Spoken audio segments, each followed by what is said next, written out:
Olá, este é o sexto episódio da série Ruído Digital. E hoje iremos falar sobre o Acre, um pouco sobre a história desse estado brasileiro. É um tema que, olha, rende muita discussão, viu? Com certeza. Bom, vamos pensar no seguinte cenário. Como um pedaço de terra coberto por uma floresta equatorial quase causou uma guerra internacional. Pois é, e movimentou fortunas incalculáveis na virada do século XX. E décadas depois, uniu antigos adversários de uma forma inédita no mundo. Exatamente. O objetivo da nossa conversa de hoje é ir muito além de uma simples linha no mapa geográfico, sabe? Uhum. A gente quer compreender as complexas camadas históricas de um território que foi moldado por disputas diplomáticas intensas e, claro, ciclos econômicos vorazes e uma resistência humana impressionante. Aí o percurso para entender essa região exige uma viagem no tempo bem profunda e detalhada.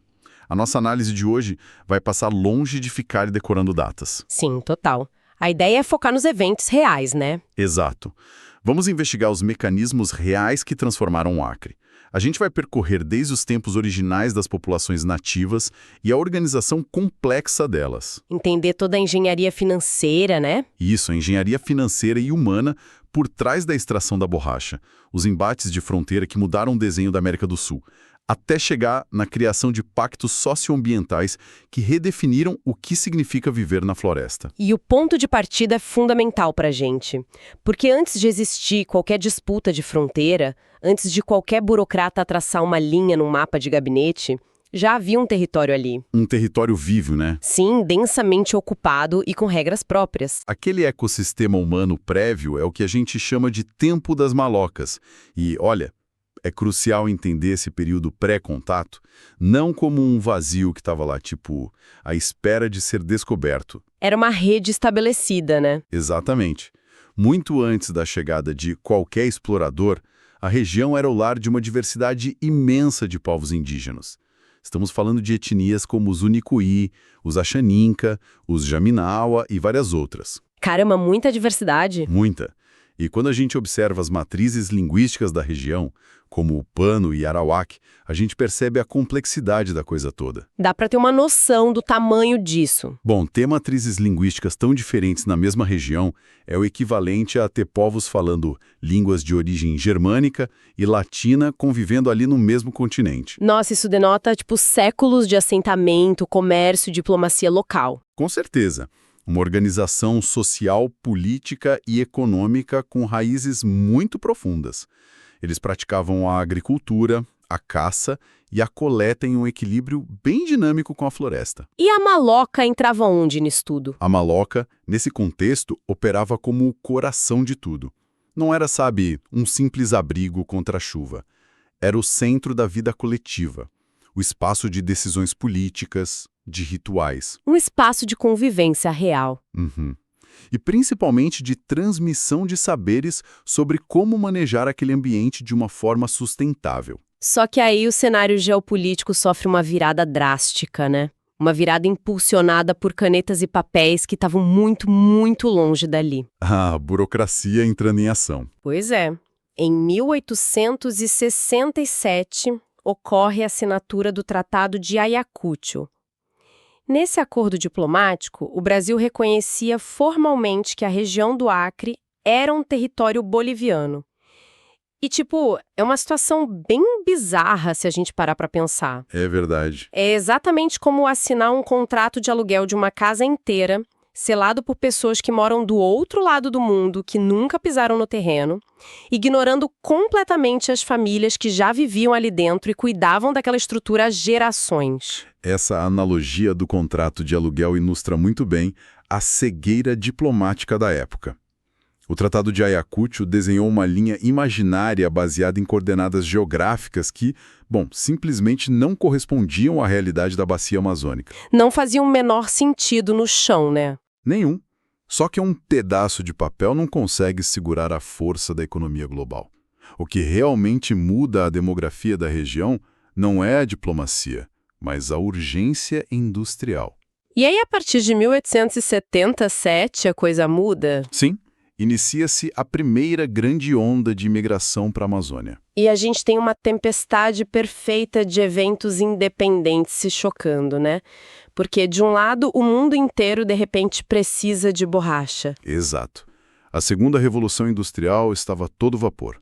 A invenção do processo de vulcanização e a demanda absurda por pneus, correias, isolamentos elétricos, tudo isso transformou o látex da seringueira numa das matérias-primas mais valiosas do planeta. Uma corrida do ouro, só que pelo látex. Exatamente. E a bacia amazônica era o único lugar do mundo naquele momento que possuía seringueiras em abundância. E paralelamente a essa explosão de demanda global, o Nordeste do Brasil enfrentava uma das secas mais severas da sua história. A famosa Grande Seca. Isso, conhecida historicamente como a Grande Seca. Ou seja, a gente tem um contingente gigantesco de pessoas desesperadas por sobrevivência, empurradas por uma região que, no papel, pertencia à Bolívia. Tudo para extrair uma riqueza que iria alimentar as indústrias da Europa e dos Estados Unidos. Um cenário muito tenso. Muito. E esse influxo de trabalhadores nordestinos gera, inevitavelmente, uma colisão drástica com os povos originários. E é bem importante a gente frisar uma coisa aqui.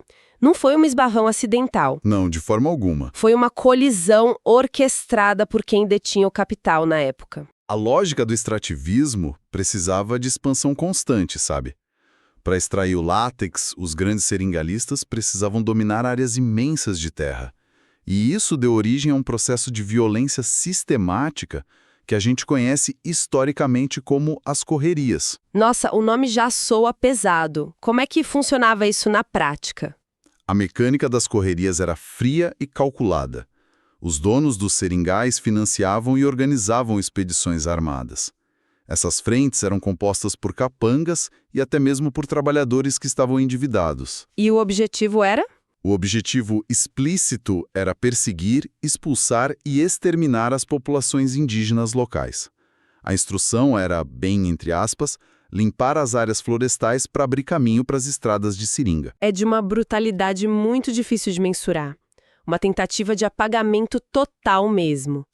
E para os povos indígenas que sobreviviam a esses massacres, a realidade seguinte era o que ficou marcado como o tempo do cativeiro, né? Sim. A sobrevivência vinha com um custo altíssimo.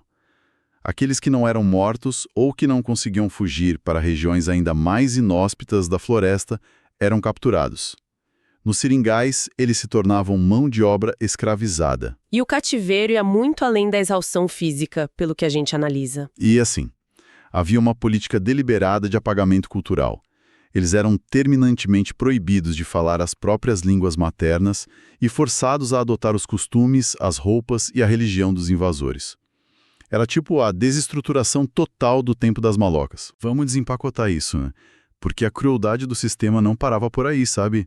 Ao mesmo tempo em que as populações originárias eram submetidas a esse cativeiro, os seringueus nordestinos que viajaram milhares de quilômetros fugindo da fome também caíam numa armadilha. A ilusão da terra prometida. Pois é, eles viviam presos ao chamado sistema de aviamento.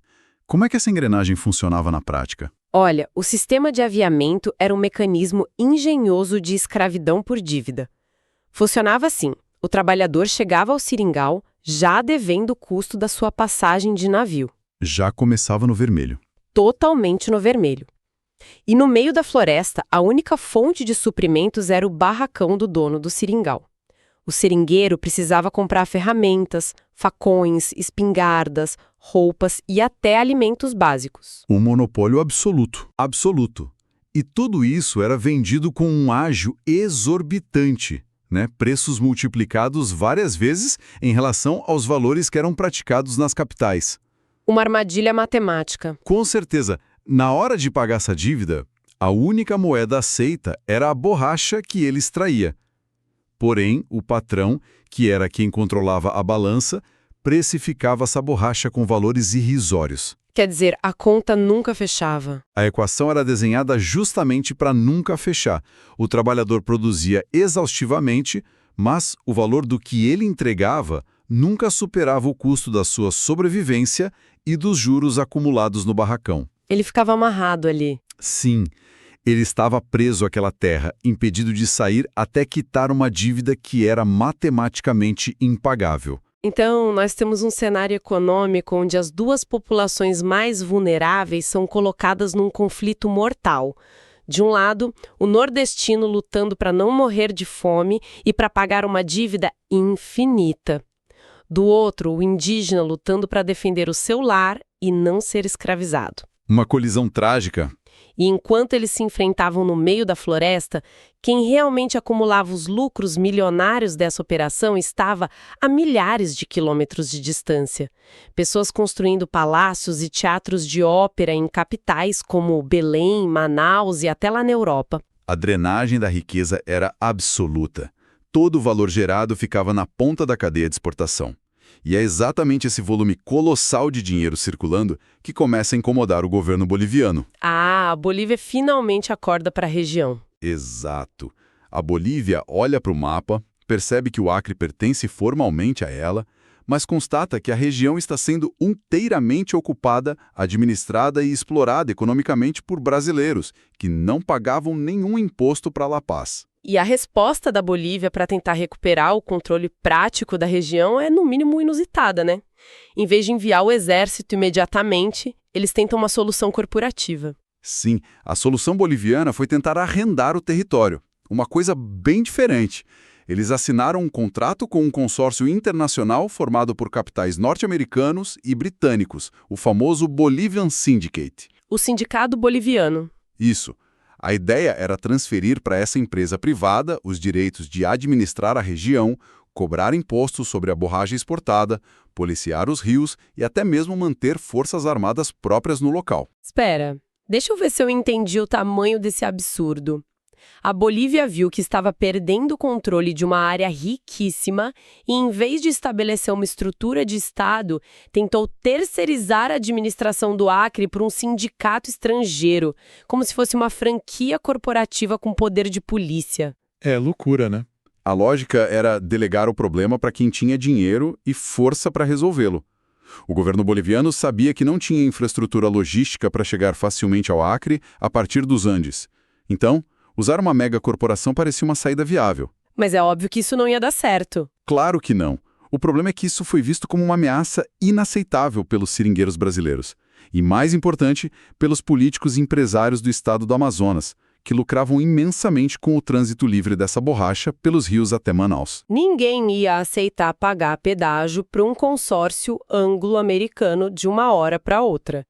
E isso, naturalmente, causa uma escalada militar que culmina no que a gente conhece como a Revolução Acreana. Sim, a tensão se transforma em conflito armado direto.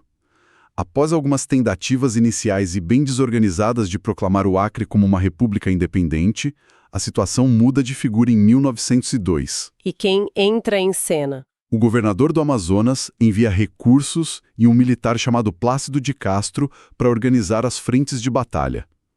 O Plácido consegue unificar os seringueiros, transformando trabalhadores endividados em uma milícia bem eficiente. Uma mudança de postura completa. Total.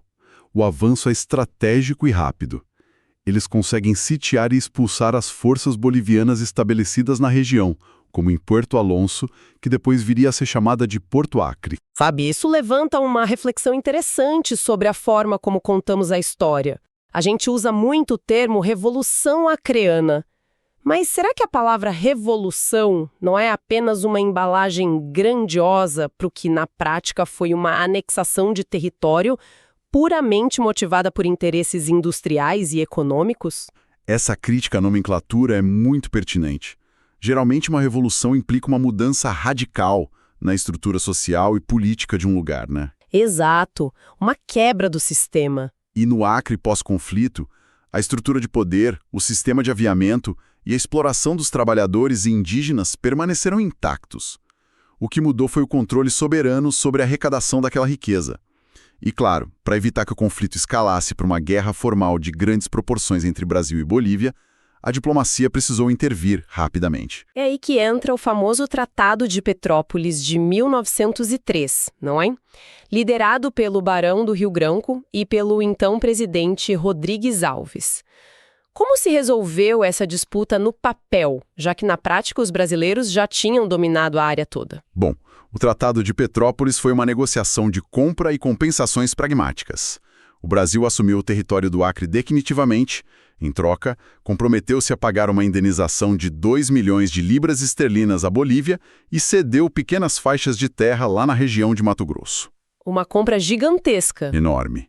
Mas a principal exigência boliviana era logística.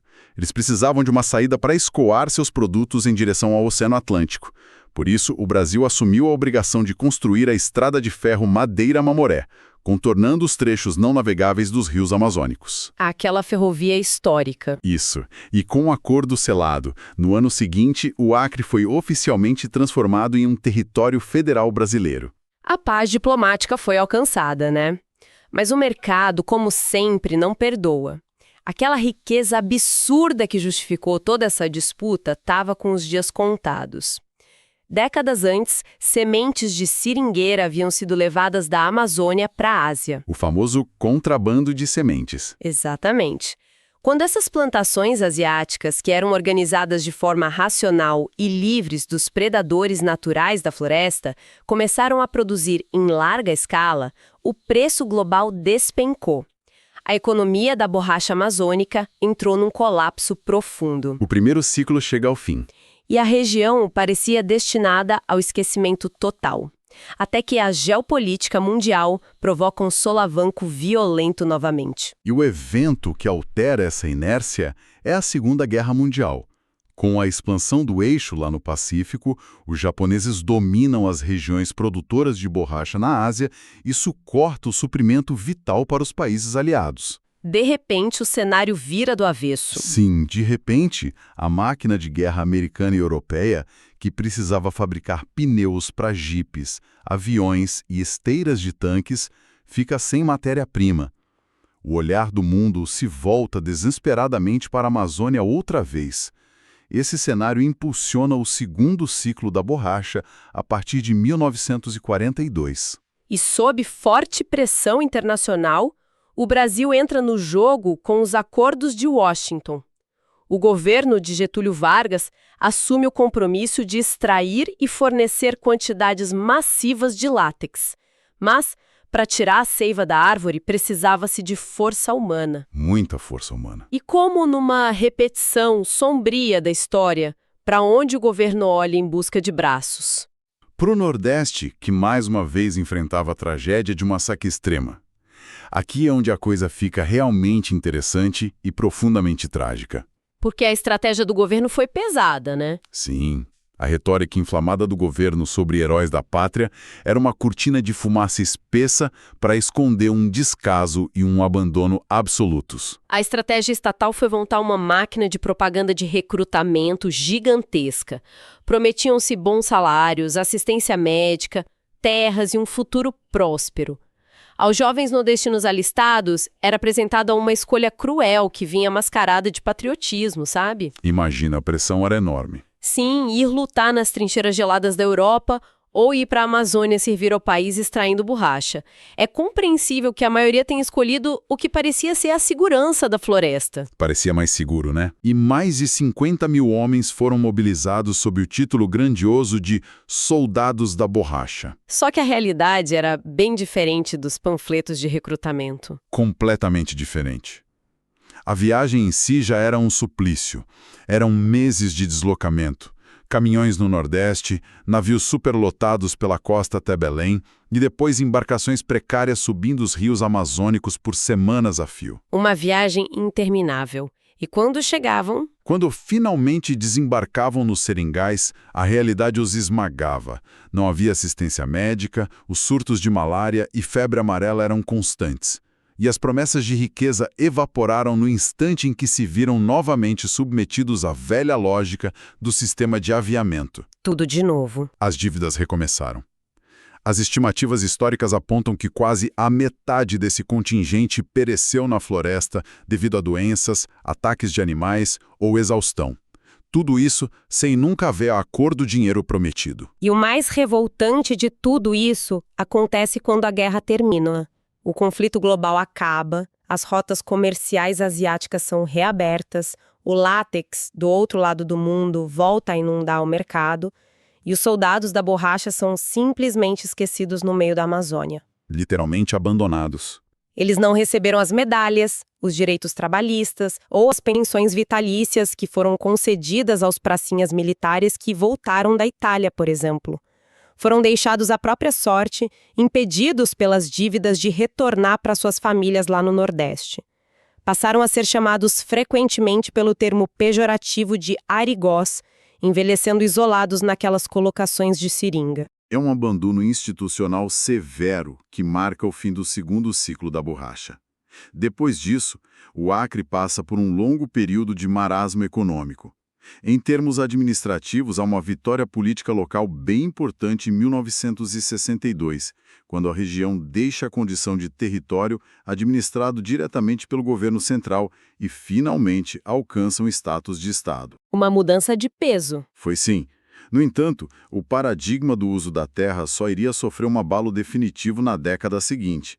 E isso já sob a ótica das políticas do regime ditatorial. Nos anos 70 e 80, o governo federal passa a enxergar a Amazônia como um grande vazio demográfico, que precisava ser preenchido a qualquer custo.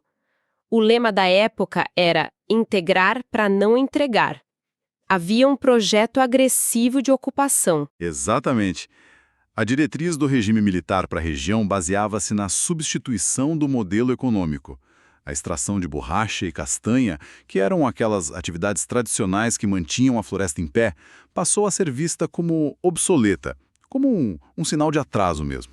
Uma visão bem desenvolvimentista, né? Sim. O planejamento estatal decidira que o progresso significava substituir a mata pela agropecuária de grande escala. Para isso, o governo começou a oferecer incentivos fiscais bem robustos e linhas de crédito pesadas, tudo através de bancos públicos para investidores do sul e sudeste do Brasil. Atraídos por esse dinheiro fácil, esses investidores começaram a comprar grandes extensões de terras no Acre. Eram antigos seringais, empresas falidas que foram adquiridas a preços bem irrisórios. Preço de banana, como dizem. A manutenção da árvore em pé, onde a floresta é o próprio meio de produção, para a economia do trator e da motosserra, onde a floresta é vista apenas como um obstáculo a ser removido. A lógica do novo proprietário era completamente excludente. O investidor recém-chegado não tinha o menor interesse no látex. Ele precisava derrubar a cobertura vegetal para plantar capim, colocar gado e, assim, provar a posse da terra para garantir os subsídios governamentais. E isso afeta quem morava ali diretamente. Isso gerou um conflito fundiário brutal. As famílias de seringueiros que habitavam aquelas áreas há várias gerações, muitas delas desde o primeiro ciclo da borracha, passaram a receber ordens de despejo. Aqueles que não aceitavam as indenizações, que eram minúsculas, eram frequentemente intimidados ou expulsos com o uso de violência. Foi um desenraizamento traumático. Milhares de famílias perderam o único meio de subsistência que conheciam e foram enxotadas para as periferias urbanas recém-formadas em cidades como Rio Branco. Passaram a viver em condições de extrema vulnerabilidade, enquanto aquelas correntes gigantescas ligadas a tratores começavam o desmatamento em massa. E aí a situação fica insustentável. Diante da destruição iminente dos lares e da impossibilidade de sobreviver na cidade, as populações que ficavam na mata decidiram mudar de tática.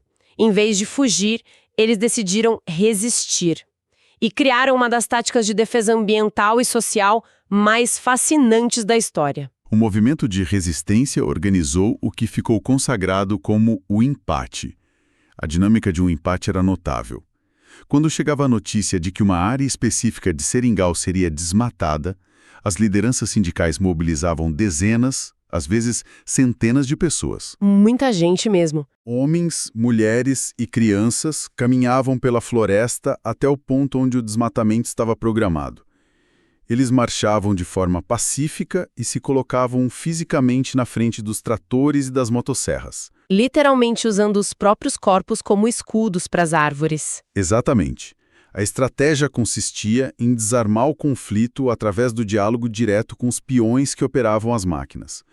Os seringueiros argumentavam que a destruição da floresta significava a morte de ambas as classes trabalhadoras. Eles tentavam conscientizar quem estava ali trabalhando também. Isso. Eles desmanchavam os acampamentos dos desmatadores e impediam que o maquinário avançasse.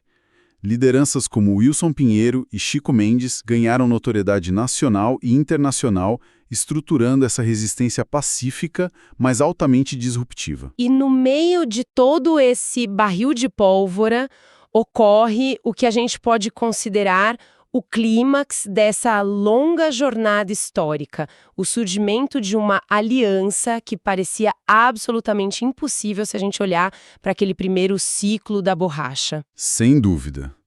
O avanço predatório sobre a floresta fez com que duas populações que possuíam um histórico de derramamento de sangue encontrassem um ponto de intersecção.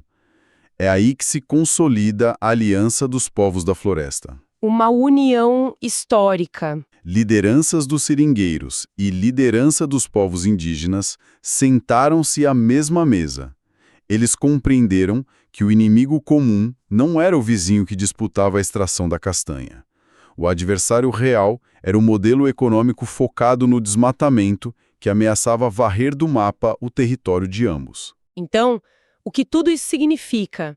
Pensem no salto psicológico e emocional gigantesco necessário para tornar essa aliança real. Essas comunidades precisaram superar décadas de feridas abertas. Muita bagagem histórica envolvida. Precisaram perdoar as cicatrizes profundas das correrias, dos massacres e da exploração do passado, que foram impostos pelos antigos patrões. Tudo isso para garantir uma sobrevivência coletiva no presente. E o significado prático dessa aliança foi a proposição de uma nova maneira de olhar para a Amazônia. Uma visão que reverbera até hoje, sabe? Juntos, esses povos articularam e provaram para o mundo que a floresta não é um obstáculo a ser dominado. E nem um santuário intocado e vazio. Uma mudança de paradigma. Eles defenderam a visão da floresta como um ambiente ativamente habitado, manejado e cultivado de forma inteligente pelas comunidades locais, há milhares de anos.